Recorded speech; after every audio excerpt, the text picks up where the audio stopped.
What's up, guys? It's not your ordinary barber with N.Y.O barbershop. What's up, y'all? It's CT Barber here speaking. We're here with We're here with Precise Cuts. We're at the Heartbreakers event here in Brooklyn. You got to excuse the music; it's a little bit loud, but I'm gonna let him introduce himself, let him know what he's doing here today, so on and so forth. Hey, what's going on, y'all? It's your boy, Mr. Precise, from Mr. Precise Studios, South Jersey, Burlington County. One of the guest judges here today.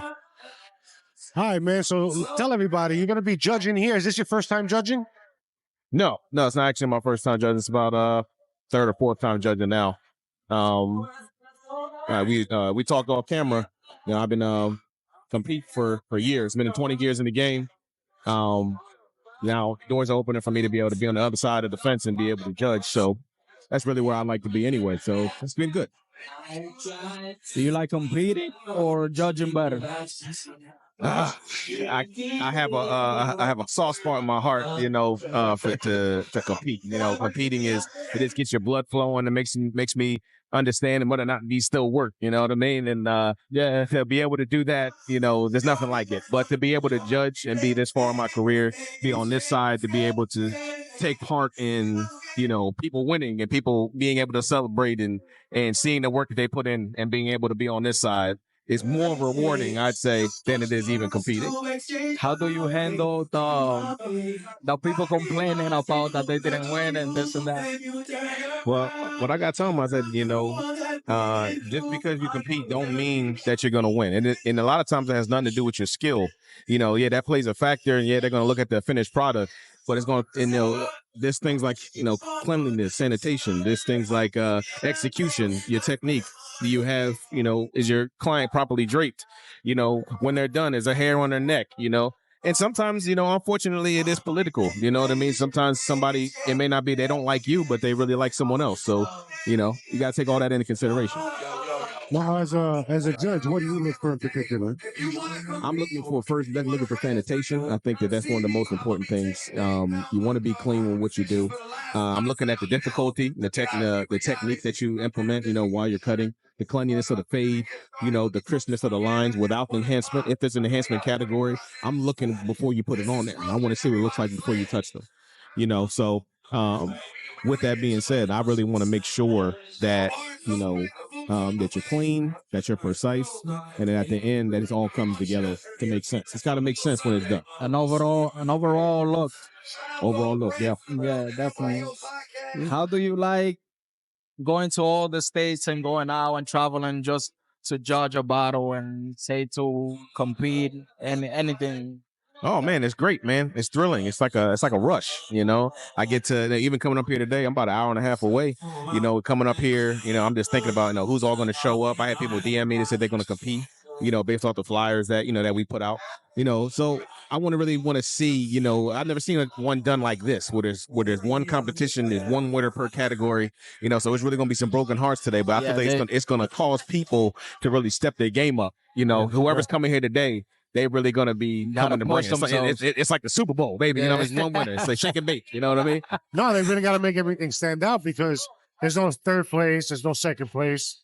Right. And that way, you know, that's going to make your job harder, but in the long run, probably easier because there's no disputing, oh, well, I should have gotten first place, not second place, on and so forth. Yeah, it's shake and bake, baby.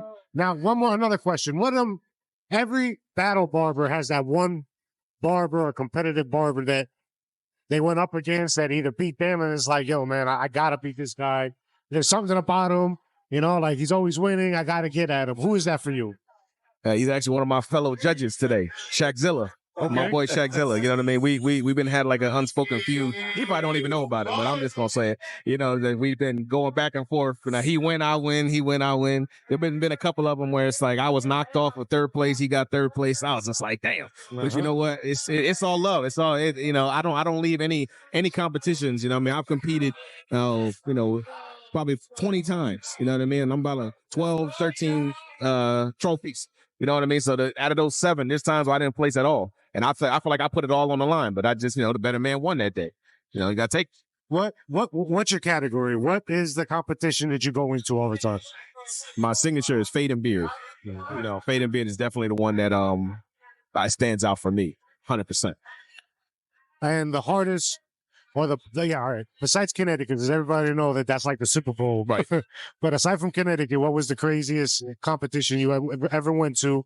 And have you ever felt like any of these competitions were biased? What I mean by that is they already had a winner's pick. Oh.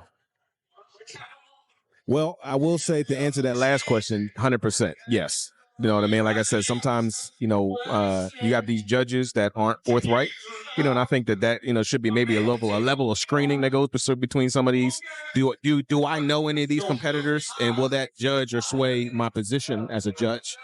So I think a lot of the competitions that I placed in or should have placed first, because I've had times where I placed where people thought I won by a landslide. I think you were at the one that I did the last time. And he even messaged me after. Was like, yo, bro, you won. That. You know what I mean? But I'm just like, that. I got to take it on the chin. You know what I mean? Because there's people there. And to be honest with you, and I'm not, you guys are just coming to know Mr. Precise. But one thing about me, I'm a very humble person. I know where I stand. I know what I carry. I know my skill set. But I'm very humble. However, there's certain people that judge certain of these categories. I feel like they should have found somebody else. Yes. You know what I mean? You are not even qualified to sit next to me, but yet you're judging me on something. I don't even know who you are. You know what I mean? So I don't mean to cut you off, but my thing is, right, judges for battles, you should pick battle barbers to judge barber battles. Right. And the reason for that is because they know what's more difficult than just looks. You understand what I'm trying to say? 100%. Now, a lot of people don't because they want to have a good turnout, and they go and they say, oh, we'll pick celebrity barbers, this and that. Mm-hmm. But I mean, in the long run, yeah, exactly. They've never been up there to compete it, but they're a celebrity barber. They want people to come and, show for the show. Mm-hmm. But, I mean, that's all good. But the problem is when it comes down to judging, it's like they're just going to, kind of fit the favorite look, not difficulty. You know what I mean? Yeah. What do you think about that? And I think that that you're 100% true. I mean, that is accurate. I feel like if you're going to judge barber battles, you need to be someone that has battled in the past, even if you've never won. But you need to be able to know what you're looking, and to stand behind that chair in a competitive stance is a whole different animal than standing in a barbershop. It takes a different breed of barber. That's it. Right? And we spoke on CT. CT is the biggest barber battle that I think anybody that's ever competed on that stage can contest to. You got last year there was 8,000 barbers there. You know what I mean? Probably 7,800 of them are barbers, and the rest of them is the spouses of the barbers. You know what I mean? Vendors and all that. You're cutting on stage against 40 to 50 other people, and you got 2,000 or 3,000 people behind you watching, cheering everybody else's name but yours. You know what I mean? So it's like that takes a different level of fortitude and ambition or whatever you want to call it to be able to compete on that level. And if you've never competed on any level, don't say you're judging me. You know what I mean? Like, you got to find somebody else. You know what I mean? And then I feel like there's for some reason, I don't understand why, but there's been a lot of favoritism towards like certain textures of hair, certain types of models. Now, models matter. You know what I mean? But it should not only apply to demographics of light skin, dark hair, you know what I mean? Pompadour, stuff like that. It's like those type of people, and I've seen a lot of these barber battles are the ones that are being won. So I think there needs to be diversity in judges and in categories that complement all aspects of barbering. Because there isn't just Spanish barbers, there isn't just white barbers, black barbers. We need something that caters to each one of these type of demographics. Because people, and I've had them come to me and be like, yo, like I feel like, every time I compete, I'm never placing. Now that could be your model choice, but also it could be what we just said. It could be, judges coming in and feeling like, oh, this stands out more because this is, a Caucasian person with red hair, or this is a Spanish barber with curly top. You know what I mean? It shouldn't be like that. You know what I mean? Because we don't see that every day in the barbershop. You know what I mean? It's some people do. It should be categorized, right? So for example, Nas cut, right? We all know what the Nas cut is. Right. So there you go. You have all your models pretty much prepped and all ready to go the same. If you want pompadour, be more specific. If you're going to do a freestyle with a pompadour or freestyle. There's so many other categories that can be made just based on what you just said right now. You understand what I'm trying to say? Yeah, absolutely. Because I want someone to feel like, if they're a dark-skinned brother, you know what I mean? They can be like, Well, nobody that looked like me won today. You know, now regardless if it was rigged or not, it gives that appearance. It gives room to feel that way. You know what I mean? So now, or if a white gentleman with a, you know, that cut someone with red hair and they didn't win. It's like, look, nobody that was white won today, and it should never be that. It should always be, at the very least, diverse in judges, because you got judges that are going there only looking for a certain type of hair.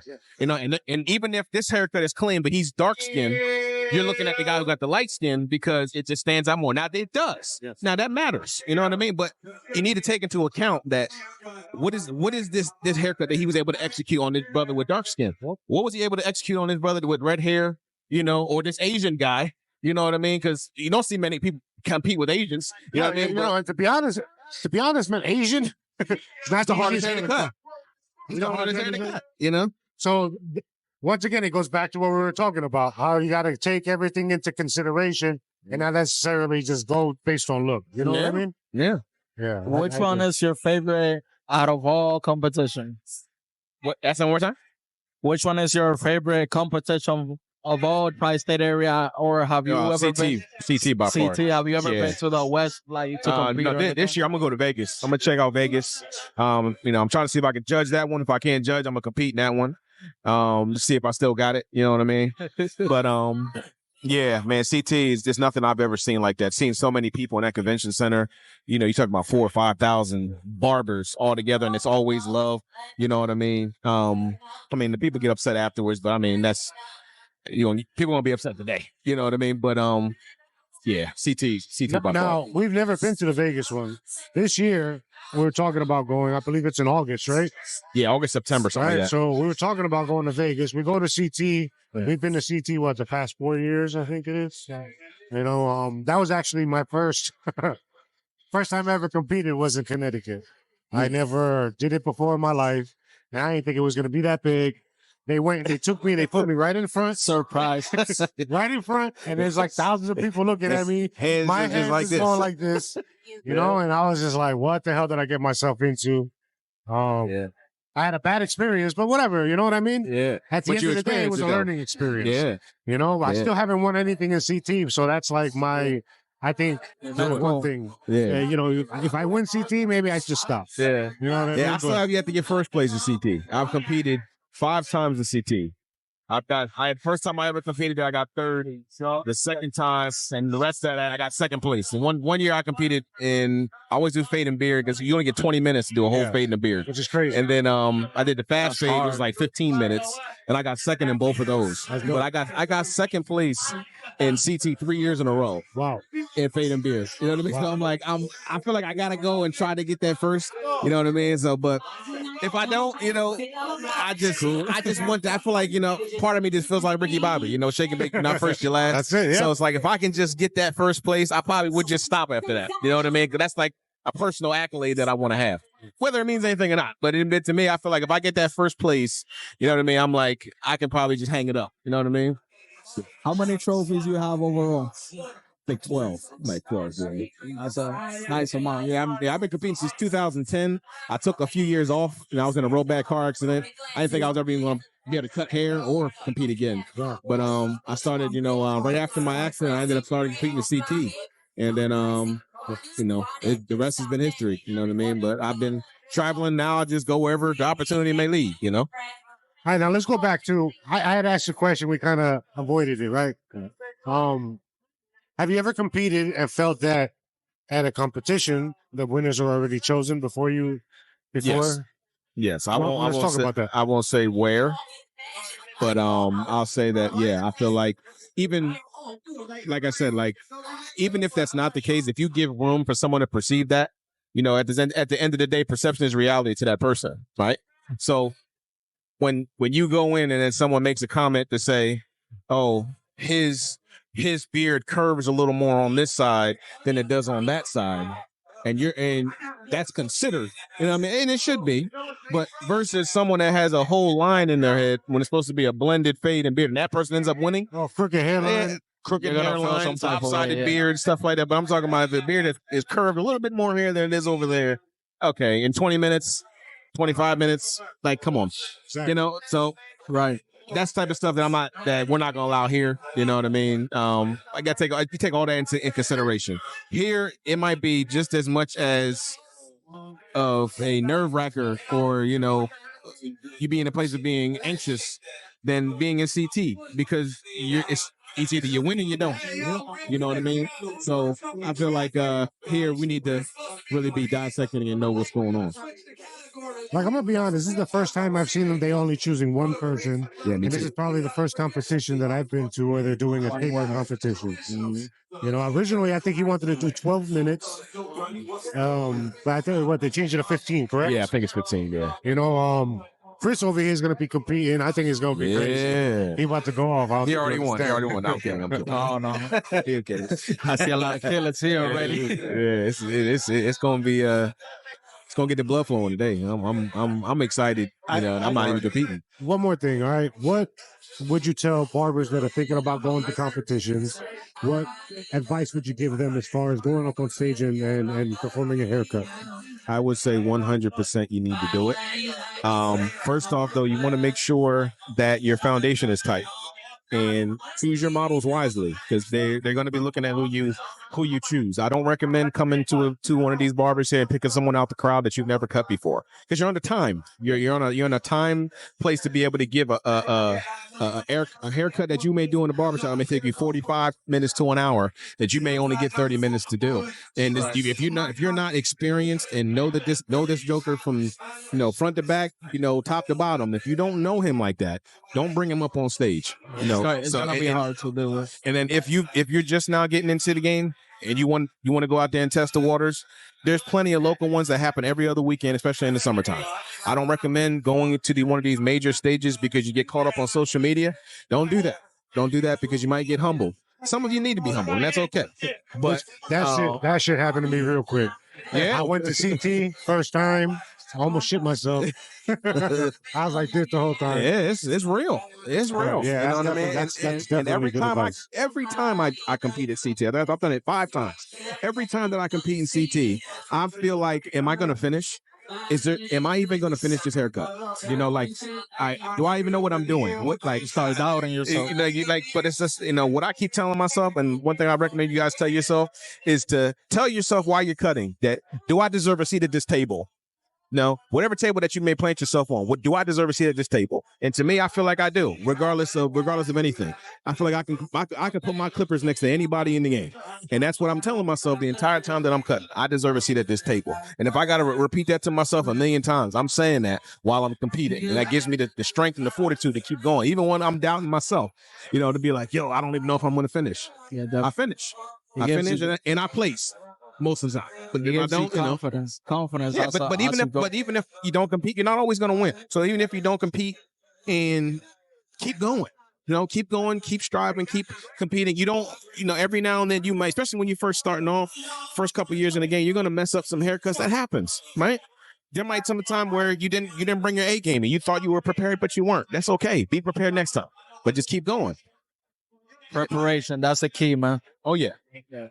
Another thing too, just real quick, like you said before, don't go to the biggest platform just because you see it on social media. Right. There's a lot of local shows. It takes a lot of effort and a lot of things to put on these shows. A lot of networking and things like that. So go out and support these smaller shows first. Yeah. Get acclimated as to what goes on. Do your research on your judges. Go on Instagram. Look up the judge, look up their haircuts, look at the type of things that they post, and that's going to help you. It's going to help you not win over, but you know what they're going to look for.